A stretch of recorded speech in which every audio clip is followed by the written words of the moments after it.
Hi, this is Nancy Yearout, and welcome to my show, High Road to Humanity. In every episode, I tell you powerful true stories filled with great wisdom that you can use in your own life as you strive for a higher road to travel. My featured guests will have their own unique stories to tell that enlighten your mind and your soul. So kick back, relax, and learn the secret to success when you take the high road. First touch, strong connection, it lays deep in your soul. Hi, this is Nancy Yearout, and welcome to High Road to Humanity. And I have a fabulous guy here today. William Tucker's here. And William, welcome to High Road to Humanity. Thank you so much, Nancy. Pleasure to be there. And yeah, really nice that you invited me. Yes. Now, do you go by William or Bill? What do I call you? I go by William because my dad goes by Bill. And You're that's how I okay. do. That makes you feel like your dad. Okay, I got you. Well, Yeah. you guys, William's here today because he has spent, oh my gosh, and I don't know how many years, we'll have to ask him and his wife. They've helped over 100,000 kids and civilians in the slums of India. They've improved their quality of life through literacy, education, emergency aid, and other philanthropic initiatives. As a co-founder of Charity United, and that's what it's called, it's a US-based charity that provides humanitarian aid to children and civilians in need. Now, William has ensured that children receive food, clothing, shelter, and education. He's worked as an educational specialist, and he's just done a lot of stuff across the world. He actually sold his own house and went to live in the slums, and we're going to talk to him about that. And what I said to him is we've got a big population here of homeless in the United States, so we're going to talk about that today too. But William, I want to hear your story. How did you decide that this is what you're going to do? Okay, well, first of all, since a young age, I've done a lot of volunteering. Okay. And I think, I partly have my grandmother to thank for that. Okay. She was one of the first female sociologists in Sweden and had to break the whole gender barrier. Yeah. Right. So as a 14-year-old, she used to do a lot of field work, and was very interested in the family side of things. So at the age of 14, I managed to tag along as her luggage boy. She loved it. That's yeah. And she took me to Tanzania in Africa. And I had the shock of my life. I had a real reality adjustment, right? I all of a sudden saw, kids drinking out mud pools, right? Having nothing, trying to sell anything they could, and that was a real eye opener for me. So that kind of like set me, okay, there's other things, than just myself going on in the world. And it was a real eye opener. So that just progressed through the years. And, I've always, I've worked in, all sorts of volunteer stuff, worked with juveniles, drug education, human rights education. So this just kind of naturally progressed. About 7 years ago, I was a VP at the research lab, natural health, but it just wasn't fulfilling for me. Okay. And then my wife happened to be traveling in Eastern Europe and ran across the refugees from the Syrian war, right? And where she got, there were no aid stations, right? But here were all these little kids that had lost everything through their sea travel, with their parents. Right. We're in shorts and t-shirts, and you're going into an Arctic snow zone, right? Those kids are not going to live. Right. So my wife gave me a call and said, "Hey, this is going on." Yeah.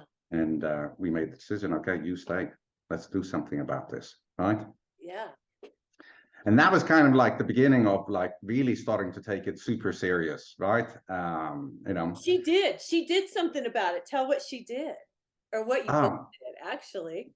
Well, I have to give her the credit for starting it, right? Right? Back in Really, 2015, right? yes, yeah, yeah. So Okay. so at the time we called ourselves Winter Clothes for Refugees because that's what was needed, right?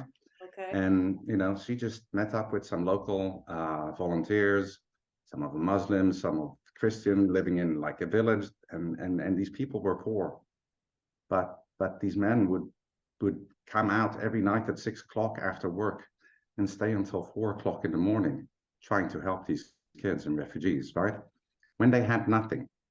So we hooked up with them and started arranging some funding, and pretty soon became clear that we couldn't afford this all ourselves. So we started a fundraiser and just letting people know what was really going on. Right. um you know So so so how did they get the coats to you? How did that happen? I mean, how was the logistics of that and where did they come from? well, that's a very interesting question, right? Because like a lot of people do clothes gathering and then ship them across, and we see charities do this. Yeah. That is so uneconomical, Yeah. right? It's actually cheaper to buy clothes on the ground than to collect second-hand clothes for free and ship them across the world, Right. right? So plus, there's another interesting thing, right? And this is why you get a lot of conflict in around refugees. When aid organizations just come in and start dumping all sorts of materials in an area, right? The area gets saturated, and the whole economy for the existing people gets destroyed. Uh, uh, you know, uh, because of there's literally too much clothes and stuff flying around, and it gets left behind. Okay. So instead, what we did is we went to the local markets and bought from the Which local is, merchants. yeah, that's good though. That's good for the economy. And Sure. that's good for the economy. And all of a sudden, you start getting all the local support and everybody stays happy. Nice. Okay. Yeah, On 'cause top of they're that, all it's cheap. it's an even exchange. It's the yin and the yang. It's the balance that you've achieved. Exactly. Right. Right. And on top of that, it's cheaper. Sure. It's cheaper. The money donated goes further because Right. you're not shipping containers around the world. You're not Right. paying for storage for anywhere. You're Right. not paying taxes on the import, right? Because even secondhand clothes you pay taxes for. We've seen tens of thousands of dollars wasted, where it was just in fees and transport, where the value of the stuff arriving was less than half of that. Right. Which doesn't make any sense. But you helped 100,000. You and your wife, Yeah. Megan. I'm going to give Megan credit here too. Yes, absolutely. She started the foundation. You guys did it together, and 100,000 refugees stayed warm. Yes, It's absolutely. fabulous. So, all right. So you've been to how many different countries now doing this stuff, helping people? Ooh, what, 12, you know, Hmm. 12, some of my, I tried to go and in the beginning, as we were starting, we were really just finding out what's the right way of doing it, right? Right. So we took a very different approach than most organizations, right? Most Okay. organizations go, okay, oh, there's poor people there. They obviously need food, clothing, shelter, this, that, and the other, right? Right. And it's our preconceived idea of what's useful for them, right? Hmm. So That's for true. instance, so we went to South Africa, and I went to a place called Etwatwa. Okay. Okay, this is one of the first real slums I went into, right? And Etwatwa is Zulu, and it means machine gun fire. Oh God. Okay, Wow. just so you understand. Yeah. So Megan and I go in here, and we're wondering why the hell are we going here, right? Yeah. This is not healthy, but we really wanted to get, you know, at bottom ground level to see, okay, What's going on? what's going on, right? Yeah, I gotcha. Yeah, so that's what we did. And to put it in perspective, when I tell my friends in Soweto, hey, I went to a Twatwa, they're in shock, right? Because they will not step foot in that in that place. Okay. Yeah.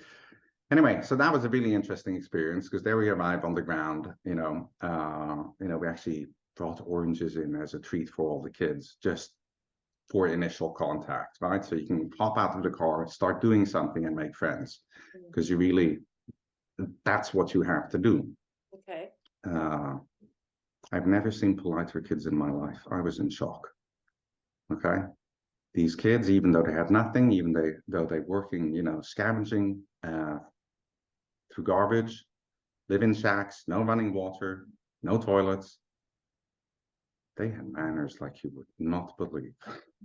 Okay. It's not interesting.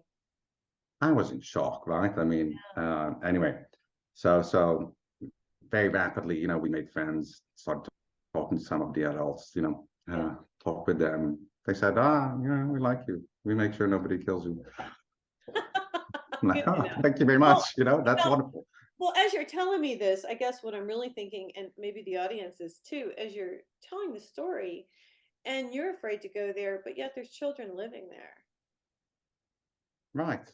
You know, You know, and and as you're saying this, and don't think I'm out there because I'm really not, as I'm thinking, you're talking about machine guns, and I'm thinking about Chicago, and I'm thinking about LA, and I'm thinking about this is happening here now.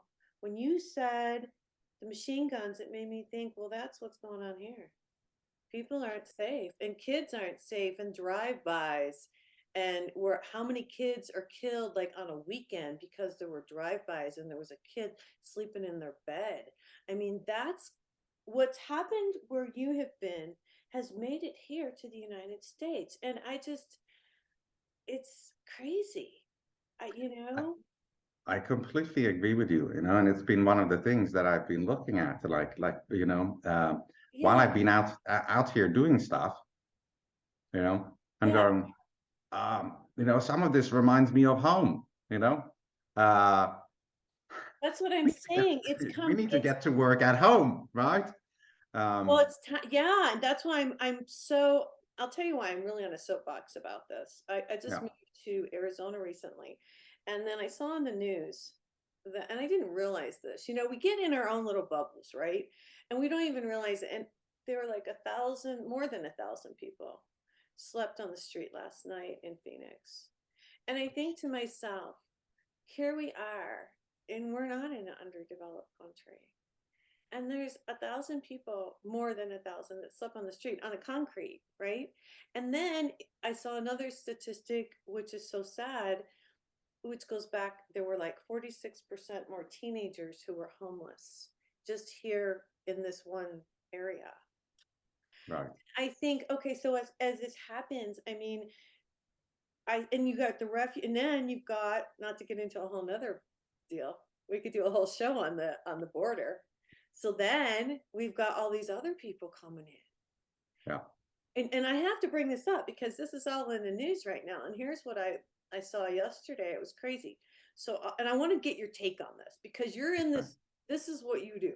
So they bring all these people into New York, and they're refugees they're from all different countries, and they put them in a 5-star hotel, $300 a night, and they're doing their whatever they do. They're not used to this. Some people are drinking, some people are doing drugs. There's fighting. There's sexual activity in the hallways. There's all kinds of stuff. So then they move them out. You see this? Absolutely. And they You don't want know, to go. And the worst is they don't want to go. And then they're like, all the food that they gave them. And this is our fault, I have to say. I mean, you can't bring in refugees and then try to give them a hamburger and a hot dog. It doesn't work out. This is, and you were just talking about that. But they're throwing all the food away that they brought in for them. yeah. So I want you to talk. What do you think about all this? I mean, you got to be watching this go on right Oh, here. believe me, you know, we've watched this for a very long time, right? And part Right. of the reason we set up Charity United is because we were so sick and tired of the waste, of the money thrown away, of the just outright corruption uh, uh, involving emergency aid. Okay, and this may be an unpopular subject to talk about, but the place where we were had 3 huge tents. You know, when we began, you know, representing the United Nations. And when I'm Right, saying huge, they each covered a parking lot, right? right. There was a diesel generator running 24/7, powering one light bulb. Okay. They had stood there for months and they were empty. Meantime, uh, thousands of refugees were coming by every day, and it was the private organizations that were taking responsibility. It was the moms and pops, from around the world that were funding this. All right. And we know that that budget for that tent and operation was over €1 million, because we're in Europe. Right, but And nobody's nothing using what it? Nobody's using it? It's just sitting there? Is that what you're no, and we couldn't use it, we had to set up our own little tent. uh so the bureaucracy, gets involved, and that's, that's yeah. where I'm at with it too. I don't, I know you're funded by, who are you funded by? United States or United Nations? Who are you funded by? Can I ask I'm that? funded by nobody except moms and pops, Oh, and God and bless. just the Okay. average person, right? Yeah, So because so good, because I'll tell you, I've well, I tell you what, that's important because our government, it doesn't know how to do it. And so people have got to take over. And this is what I think. I wanted to ask you what you felt. I think that each community has to, and I think you address this, that each community has to come together and take care of their own at this well, point. it's very funny you say that, because I just spent 6 weeks in Ireland Yeah, starting a new program called the Community Literacy Coalition, yeah, right? Where I'm going into communities and activating people in the community, and giving that exact message. Unless you pull together as a community, right, uh, uh, and solve it yourselves, which right? too. Yeah, You know, which has always been done traditionally, right? If you look throughout history, you know, there, there've been so many organizations that are not government that have always taken care of these social issues, mm, and now it's all, being campaigned for, and election promises this way and that way, right? And yeah, I really don't want to get into politics myself, right? right. Because I'm like, doesn't matter which side to me is in or out, right? Um, we need real solutions, okay?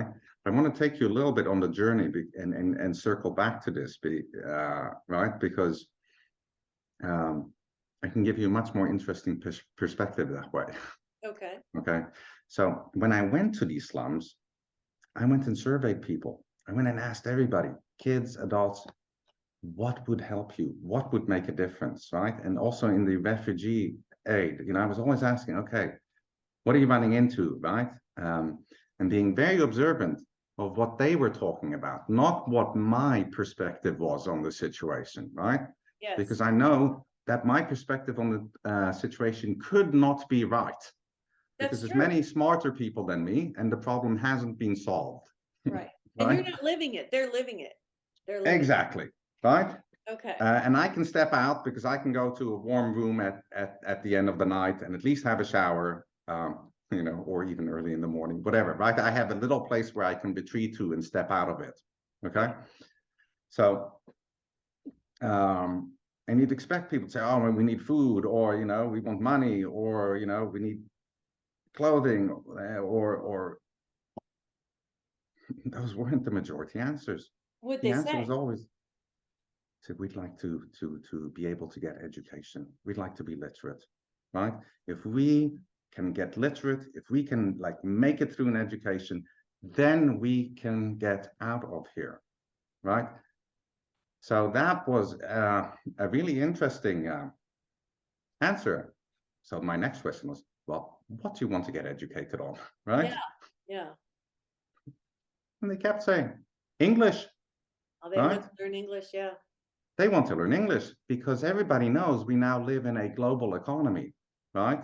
And it is possible to step up on the ladder with the technology we have if you can communicate to people, right? If you are literate, if you can read or write, especially in English, right? Now, I wouldn't put English above any other language necessarily, right? But from a global perspective, yeah, you know, Mhm. being able to enter a global market is how some of these places actually really are able to climb out of the conditions they're in. So, and that's when we really started switching from emergency aid, right? Because another thing with emergency aid, it never stops. It never stops. One war ends, the new one starts, right? It's an endless cycle. So you're better off teaching them how to take care of themselves. How to take care of themselves, and maybe, you know, not vote for idiots, or yeah, you understand, or be able to organize themselves so that they Right, can right. take control of their own communities or own situation. Have you Because seen success since you've been doing it? Because I know you provided books. You have a grammar book that you created, yes? that's just one little thing, right? And that's part of the journey. So because the answer was, okay, we want to become literate so we can actually Yeah, make it through school, so we have the opportunity to go to university. yeah. And it was English. I said, okay. So I took all the English programs that I could find, right? Uh, in order to, like, okay, let's start teaching and set up classes in slums. Hmm. So what do you get? Everybody starts with a grammar book, right? Yeah. How to learn English, English grammar book, conjugation, blah, blah, blah. And it's a failure, right? We can't even graduate our own kids in English schools, or in the US, or in England, or Australia, knowing grammar or correct. You know, we can't even get our own people literate. Why are we using this same system in slums to people who are steps below? Because they get completely lost. And we kind of started looking at this. And again, I was the vice president of the research lab, so just took a very, very analytical approach, right?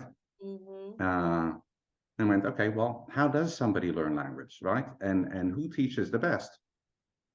Okay, well, who's the best? Who are the best teachers on earth, right? Yeah. Moms, right? Okay. They successfully teach every kid to speak a language, sometimes more than one, right? So they obviously are doing something right. They know how to start a kid off in language, you know. And when we go Yeah. to school, you know, even in the US, and say, oh, I'm going to learn German or Russian or Chinese, Yeah. you know, most of us come out of that class not being able to speak Russian, Chinese, Spanish, or whatever class we took, right? Well, my daughter did pretty good in Spanish, to be honest with you. I'm sure, and there are exceptions, right? Yeah. But the question isn't, can you have an exception? No, the question is, how do you get everybody through, right? Because that's the problem. You know, because that exception is that person who's already gifted or driven, or who lucks into a really good teacher, you know, but it's not your general scene, right? Most Americans don't speak a second language. That's true. Other than Spanish, because we have Other to. than Spanish, or unless their family is from, you know. Right, and then they speak the second language because they speak it at home. Yeah, That's that's right, true. exactly, right? But it's not introduced through schools, right? Right. So anyway, this was looked at and go, okay, so but how does a mom teach language? Well, they don't give them a grammar book, No. right? So obviously you don't start with a grammar book. Anyway, to cut it all short, it's like, you know, you want the correct sequence for learning language. First, you need to have a spoken vocabulary, right?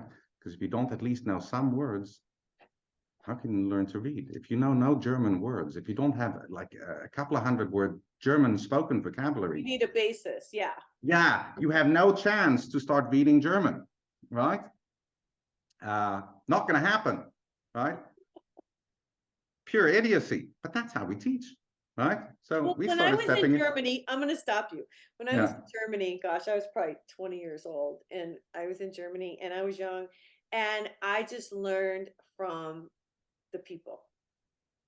right. You learn from the people. You learn from going to the store and the Metzger's, the meat market. Oh, and the landlady says, in Schuligan. And then you're like, oh, and you start to realize and you pick stuff up. So I guess it is by people speaking it more than Well, anything. that's immersion, right? And is one way. But how Yeah. you take this into a quick classroom setting? Well, what does a mom do? How does a mom establish a basic vocabulary? Yeah. She points at an object It and says says, apple. "Where's the yeah Yeah. apple or wall?" You Whatever. know, Yeah. you Yeah. know. So I thought, okay, let's try this. So I Yeah. said, okay. I pointed at the floor and I said, floor. Yeah. right? And I repeated it 5 times, and next thing you know, all these kids are saying the English word Well, floor, right? And say, hey, good. Point at the sky, right? I love Sky.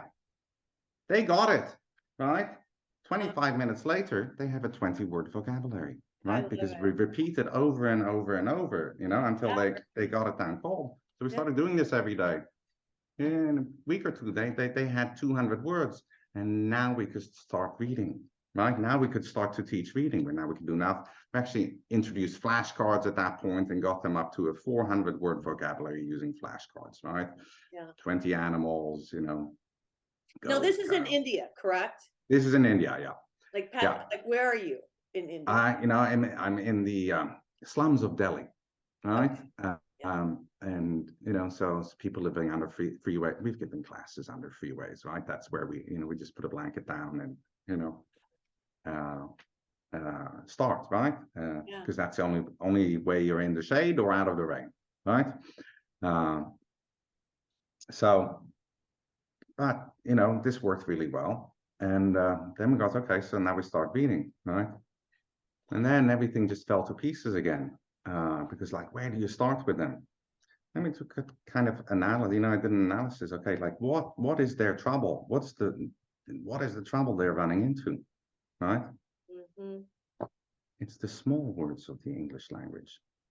Oh, Airplane is easy to teach. The word airplane, right? sure. Simple. Yeah. All right. What about the word at? Right? There's 5 basic definitions, 5 basic ways we use the word at, But I ask people, hey, can you give me the 5 meanings of the word at? They look at me in shock, right? Right? How about the word to, right? T-O. Well, two is a little easier. No, it has 10 basic It's meanings. At is the easiest one, oh my right? gosh. Oh my gosh. So what'd Right? you do? So what'd you do? Well, we started seeing this. Okay, that's where the problem lies, and then we looked at this, and then we found out that there's about 100 small words, right, like this, in, at, on, as, to, the, right, Yeah. that are 30 to 50% of every English sentence. Okay, so those 100 words are 30 to 50% of any sentence. I challenge you to look in a book, right? Yeah. And in actual fact, I can take 5 of those words out of your vocabulary, and you can no longer give me a fluent English sentence. You're completely handicapped. That's how much we use it, but we never think of it. Okay. So when that became clear, right, then it's like, okay, how do we solve this? Right. And we had a really interesting idea, and it was a guess at first. But I thought, hey, why don't I make little booklets, that are visual? I'll hold one up, let's see. Yeah. Yes. Yeah. Camera. I don't know why. Oh, it's the focus level. Anyway, has a little elephant called Ollie the elephant, and you'll just have to take my word for it by now. And it says, where is Ollie at? Go. There we go. Go up. Go up and over towards you. Go towards you. There you go. There it is. There, Almost. yeah. Yeah, there you go. Ollie the elephant. Learning made easy. English basic word number 1. I love it. All right. So it's Okay. the word at, but it's the first meaning of the word at, right? And I have 5 more booklets for the word at. Oh no. Oh my Right? goodness. Oh my Each one of them covering one of the ways we use English, right? The at in English, right? So the first one is where is Ollie at? So you go to page 1, we give the meaning. We used to show the place or position of someone or something. And again, I can't show you this on this camera, but you can see that it has a full page illustration afterwards, right? And then we give an example. Ollie is at home. Ollie's sitting in his living room, okay? Next page. Ollie is at the door. At shows place or position, right? Ollie's at the stove. Ollie at the stove cooking some food. But Right. full page illustrations, right? 20 examples of how to use, so that you completely understand that one way of using the word, right? Crazy. Next thing, yeah, it's crazy. Next thing, you have the second book, and this is a big clock because the second meaning of at is used to show time. Meet me at 6 o'clock, you know. Mm. So at shows time, Right. right? Yeah. And then we have 20 illustrated example again. It's Ollie the elephant. Ollie wakes at sunrise, right? Ollie has breakfast at 7:30. Ollie goes to school at 8, right? But full So page did they get illustration. it? Did they get it when you did this? Like when they This did this was mind blowing. The moment we started doing this, everything, you know, we started getting 100% of the kids able to read and understand, right? Rather easily. So this became very exciting. You know, so by now I have over 100 of these booklets made, I was right? gonna Because say, so is Megan in the background doing the books? Are you doing the books? How are you guys doing we're this? both doing the books, right? Like I was in the slums, you know, and and she was in South Africa at the time, and I was in India in COVID. You know, you couldn't go anywhere, Oh gosh. right? And we were stuck on different continents. I was like, fine, I'm just moving into a slum, and actually went and lived in a slum for a year, and that's where I was figuring this all out. So anyway, What else did you learn? Well, let's hold off a second. What else did yeah. you learn while you were living there? Tell me what else you learned. Well, one of the, you know, I've heard so many times, you know, that quote unquote disadvantaged or poor people, you know, they don't have their kids go to school because they have to work to make money and support the family, right? Mm. Now, this may or may not be true in some places. I've never found it to be true in practice, right? In fact, Okay. when I go into a slum, um, at times I have parents offering me money. It's going to be like $1.50, right? Which is a huge sum for them, right? To Sure. please Yeah. keep tutoring their kids. Like they actually start offering me money. You'll get some parents that like escort their kids to the class you've set up, right? Um, and in different cultures and different places, you know, there's different views. You know, one of my biggest troubles is, you know, is like to get the parents away, right? Because the kid is not paying attention, the Oh, kid may get a beating, right? Right? And I have to be like, hey, you know, no. Yeah. being knocked over the head doesn't give you extra IQ points, right? If that worked, please knock me over the head, right? Because I want to be smarter. So how long you been doing this with the books? You know, this is really the last 2.5 years, and I'm kind of been in pilot stage, figuring it out. I mean, we learned so much about, you How know, kids learn. You learn how kids learn. That's yeah, really interesting. and that's what we're doing. We're learning from them, right? Because we'll make a booklet, and Yeah. instead of me sitting there academically, okay, this is the proper way to learn, and this is what they should know. I'm like, no, okay. So if I give this to a kid, right, Yeah. what's the result? Can they get through this? You know, where do they get stuck, right? So we've kept on.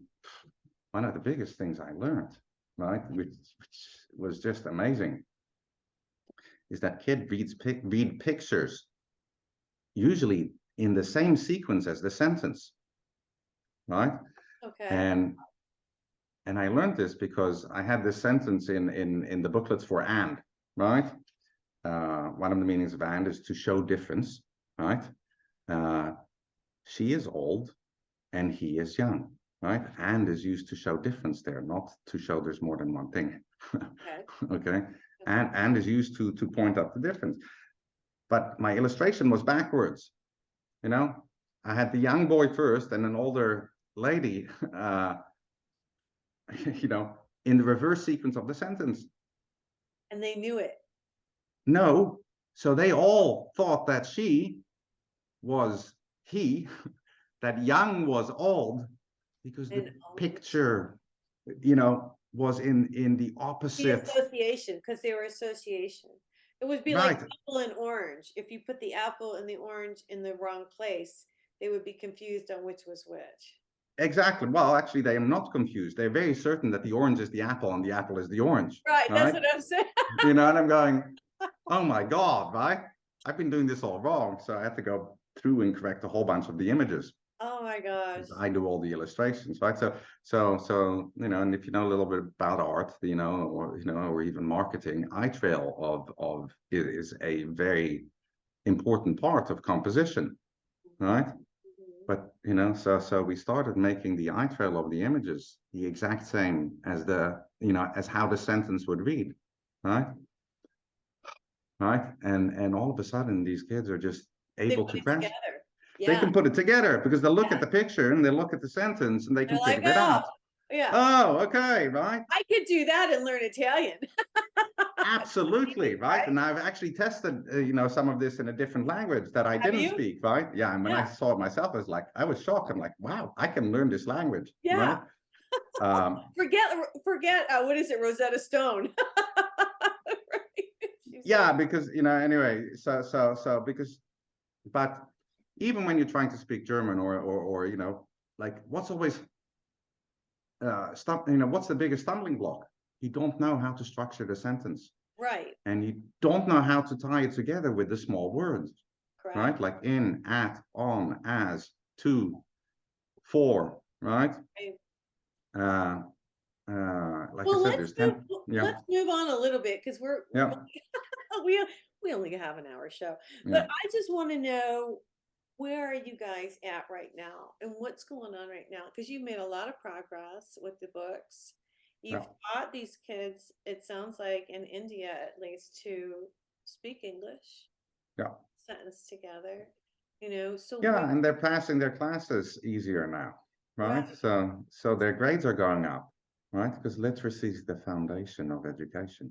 Do you follow up with these kids? Like you're all over the place, but then is there a follow up where you come back and check on them and see how things are going? Is there somebody that you leave behind in charge that you I take, always find local volunteers and I right? work with the local volunteers because if I educate or help some local volunteers out, how, you know, then it keeps going, right? Right. That's what I'm Um, wondering. Yeah. yeah, yeah. Okay. So that's kind of how we work it. Well, and you know, I just spent 6 weeks in Ireland because I was Now, like, why Ireland? I don't mean to interrupt your train of thought there. yeah. Why, I've been to Ireland. I'm Irish and Scottish. Why Ireland? Why did you, I mean, because you wouldn't think that's someplace that, but then here we are in the United States. Are they in the same boat that we are? What's going on? Well, the original thing was, you know, wars never end. So Ireland was full of Ukrainian refugees who spoke no English whatsoever, adults, you know, who arrived, get put up in hotels, blah blah blah. Same Right, thing. same thing, you know, and that's where, you know, it all dead ends. So I thought, okay, I'm gonna have some. My sister-in-law is Irish, so uh, you know, She's like, hey, so be like, hey, come over here. And I said, okay, yeah, let's see. Is this, do we have the same problem in the West? yeah, Right. yeah, So we went to Ireland to just start up, you know, we thought, okay, what's if we find all the local volunteer groups who want to help people in the community and we show them this, you know, what we have and see if we can't help them help, you know, refugees. Um, yeah, and that just started going really well. I mean, you know, we started with Ukrainian, but you know, kind of word of mouth spread, you know, and we started getting people from the Algerian community, you know, from Egyptian community, Sudanese community, Ghana, right? Um, but we were enabling them to help each other, right? So that was our next stage. Like, you know, okay, can we get others to go with this, mm, right? yeah. Because and where does it, you know, where does it stop? Where does it bug? You know, where do people run into problems again? You know, so that you can empower the community to do something about There you go. what's happening in their community, right? Right. And yeah, That's so really it. that And yeah, that's what we have to do here too, you know, because as you talk, this is so interesting and so wonderful that you've done this. First of all, let me just say that this is so great that you've devoted, you and your wife, to this work. I mean, it's just amazing, and that you've taken the time, you know, to figure this out to help yeah, humanity. I mean, it's just yeah, a big deal. But I like what you say about community because we've lost that, and maybe they did in Ireland too. You correct me if I'm wrong, but it used to be here. We had small towns and everybody stuck together. And there's a lot of small towns that still do stick together and help each other.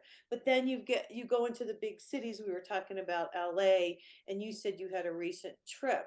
What did you see when you were there, and what did you feel? Yeah, I was driving through LA, and all of a sudden I see all these tents by the side of the road, right? But not just a few, hundreds, right? And as I'm driving through this neighborhood, it's like, within 5 miles of Hollywood, and Beverly Hills. And I think it's something ridiculous that they have like 50,000 homeless within a 10 mile Right, it's the radius of. have and the have not. So you've got these people in these big houses, and then you've got people in tents. This is I where, know, right? And I'm going, this looks like South Africa. I mean, I feel like I'm in Soweto, right? I feel like I'm in, except that in Soweto, there's some places where it's cleaner, right? Uh, um, you know, did you so talk to so anybody? Did you stop and talk to any of the people that were in these tents, or did you interact at all? no, I was just driving by, and at the time I didn't interact just because I was Why on not? my way somewhere, actually, Right. I'm just asking. but it's certainly, yeah, well, it's certainly stuck, and I'm like, okay, we have to do something about this, right? But eh, that's during a time period when I'm still figuring out, okay, how do I get people literate? Because to me, when I've looked at all of this, yeah, you can do emergency aid. That will be never ending, right? You can give people a house, you know, that doesn't solve their life situation, um, right? Well, it Unless you does. It empower, does. It does. It does. well, let me put it this differently, right? Unless you empower, and I'm not saying you shouldn't give them a house, right? But Yeah. unless you empower them, so they can, make their own future, Okay, hold on. I'm right? gonna stop you. I'm gonna stop you. Yeah, I'm actually a real estate broker and have been for yeah, 20 some years. yeah. And I will tell you, when someone has their own home, it does empower them. That is true. Because it's true, and I know that from experience. And my big thing, I'm just telling you this, William, Yeah, because it's weird that we're connecting. Of course, nothing is accidental. I do this yeah, show for a reason. yeah. But it's just been in the recent weeks and that I've started to recognize what you recognized a long time ago in other countries. I'm starting to see it. I see it here, like Yeah. you're seeing it here. And I think to myself, okay, what do you do? In my mind, and you can correct me if I'm wrong here, I don't know. I don't have all the answers, but in my mind, if we could just build affordable housing and not let the government do it, because then it gets all screwed up and the money doesn't go where it's supposed to go. So somehow there has to be some wise souls that can, this is what I think eventually we'll have some wise elders that sit on a council and that say, okay, it looks like California needs some housing, and let's send somebody who has no personal gain in to get this done and get housing Right, properly for people, because it does empower them to make them want to get up in the morning because they have a warm bed to sleep in and they have a shower to get into. Like I do, right? I can go camping, and this is how I know this. I can go camping as long as I can take a shower. But when you can't take a shower, you just feel gross. You know what I mean? And you don't feel right. I don't know. I'm just saying, I just feel like each community needs to get together, and I don't know how to organize this. Maybe you do, and maybe we all need to get together and figure it out. But if each community could get together and just solve their own issues, like you were saying, and do solve the housing issue, what do you think, William? That's my idea. okay, that's That's your my idea, idea. right? So um Talk to me. can try and give, I'm seeing, okay, how do I say this, right? Okay. um if you go to slums around the world, right, and go to places again, right, I would ask people, what do you need and want? What's going to make a difference, right? um they come up with education, so that they are empowered and can make their own future, right? Think that with the people that are homeless right now on the streets of LA. I'm not saying that they don't want a place to live and don't deserve one. Those are entirely different, you know. That's what I'm saying. I Yeah, mean, yeah, is yeah. that the I answer mean, for- we need to do something for them, right? That this is an issue, right? But like, how did they become homeless in the first place? Well, know? and that's, a lot of times people have hardship and they don't have family and they end up on the street. Sometimes it's drugs, sometimes it's mental illness. So we know there's Yeah, a I mean, combination. believe me, I've seen it. I've gone to the side, you know, I've spoken to so many people on the side of the road that are homeless, you know, Yeah, around the world, yeah, right? And I really like, okay, how'd you get here? Well, they're yeah. all like, well, I What's the failed answer? in school, right? We're teaching people in a way that they're not getting useful information, right? The amount of university graduates that I talked to that were sitting beside the road selling potatoes or eggs to try and make out a slice of existence, right? With almost nothing, right? Yeah. Uh, And and yeah, William, when you say that, I just wonder also, we used to have vocational classes in school. We used yeah, to teach like mechanics. We used to teach like woodworking. They used to yeah, teach electronics. No, yeah, seriously. yeah, They used to yeah, teach yeah. all this stuff. But now I've taken those subjects as a kid. yeah, me too. And they don't do it anymore. And I think I love what you're talking about because Yeah, it makes sense. And thank you for yeah, that. yeah, Um, yeah, if we could bring back some of the vocational, just like, yeah. I'll tell you what, you'll probably agree with me. I bet 95% of the kids today that are 16 to 25 don't know how to change a tire. I agree. Absolutely. Right. But let me ask you this. So you're a real estate agent, you know? I'm just now I'm doing this full time, so I've Yeah, gone yeah, on yeah, to yeah. get I back. understand. But Yeah, how did you get that? Did you go to university and get a real estate I went to agent school. diploma? I went to school. But how did you learn to be a real estate agent? I went to school, and then I used my own gumption and my own Ah, yeah. smarts. Yeah. But you didn't learn real estate agent in school. No, no. I learned it by doing. By doing. Exactly. Right. Right. So you became literate, Yes. right? And you were able to read easily, right? Mhm. And then your future opened up and you had choice. Sure, you have a choice. Right? You have Right. a choice, and but the way we're educating right now is like, oh, people should have a diploma, right? Wow, no, that's not the purpose of education, right? To learn. Education should Right. is Right. to learn and to prepare a child so they can follow their dreams, right? So they can achieve what they want to in life, Right. and that should be your curriculum. Obviously, that's going to have a few basics, right? Reading, writing, arithmetic, right? Because if you know those, you can take it yourself, right? My point is that most of these people that you find, not digging themselves out, never got the chance, never got the attention they needed In school. in school, you know, Mhm. because, you know, Maybe they felt uh, behind for whatever reason. Maybe they were ADD or whatever it is, right? yeah, and again, like I come back to just basic literacy. What's literacy? It's reading with understanding, right? And we don't teach reading with understanding. We're like, can you sound it out so you sound perfect like a robot, right? Uh, and That's then you ask, true. That's true. right? And That's true. so I could probably teach like learn to read Russian words, right?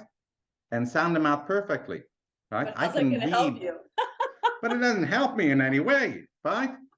So I can't claim literacy because I sound out words, but that's how it's being taught, and that's the problem. And we're actually going right back to Vedic principles. Some of the oldest knowledge in the world. you know, all study must be based on understanding, Yeah. right? Yeah. There is no and then think of this yourself, right? Anything you don't understand, you need to memorize. But anything you understand, you have no problem. It's part of you. You have Well, no I don't problem. know. I gotta tell you, I think the world is changing. We gotta get out of here in a minute. But I want to tell Yeah, you this. I do believe the world is changing because people don't just accept what's told to them anymore. People have now started to search for the truth. There's a lot of truth seekers out there right now who said, you know there he what? is, and that's wonderful. Yeah, I don't believe it, so I'm gonna check it out for myself. And that's kind of what you've done. You've gone and you've lived it and you've checked it out for yourself because you Yeah. needed to really help. And I think it's fantastic. How can people help? How can people get in touch with you before we get out of here today, William? We All got right. Well, we have charityunited.us is our website, and like okay. you said earlier, I have a little gift on there for people if they want, it's a little illustrated grammar book, Oh, where we teach, nice. and that's like normally the follow-up of Ollie the Elephant. Once you know how to use all the small words, then it's like, okay, how do you compose sentences? And what are the parts? But we have it all illustrated so you can just see what it is, right? Yeah, very And nice. we're not assuming that you're a literacy like a professor, we write it so it's understandable. Okay. Yeah, get to our website, and You have a nice you could website. I checked it out, you guys. The organization is Charity United, and it's Charity United. Is it .com or .org? .us. .us, okay. Yeah, .us, you guys, and you gotta check it out. William, thank you. You've you're enlightened welcome. me. You've actually set a fire under, because I've had this fire about this for a while now. And I'm thinking I've got to do something. And we just can't sit by and talk about it. We all have to start to gather together and do something about our communities. And I'm so happy. You're so right. You're so right. And this is the one big difference. People love to talk about stuff. There's an entirely different stage when you start to do something, right? Yeah, Because yeah, talk is easy. yeah. But doing is a whole different, yeah. Bugging. Yeah, exactly. Oh, I have to give you and Megan credit for all the work you've done, you guys. This is William Tucker, and it's charityunited.us, you guys. You got to check it out. We're going to get out of here for today, but thanks for coming. Welcome. Thank you so much for having me on. Pleasure talking to you. It's been a pleasure. All right, you guys, if you are interested in a psychic reading or if you want to read about some of my new information on my website, go to nancyurl.com. You can listen to us on the podcast on Spotify. You can hear us on Apple. You can also watch us on Binge TV. We've got quite a few channels streaming, and you can check us out on YouTube. All right, this is Nancy Url. This is High Road to Humanity. Everybody take care and God bless.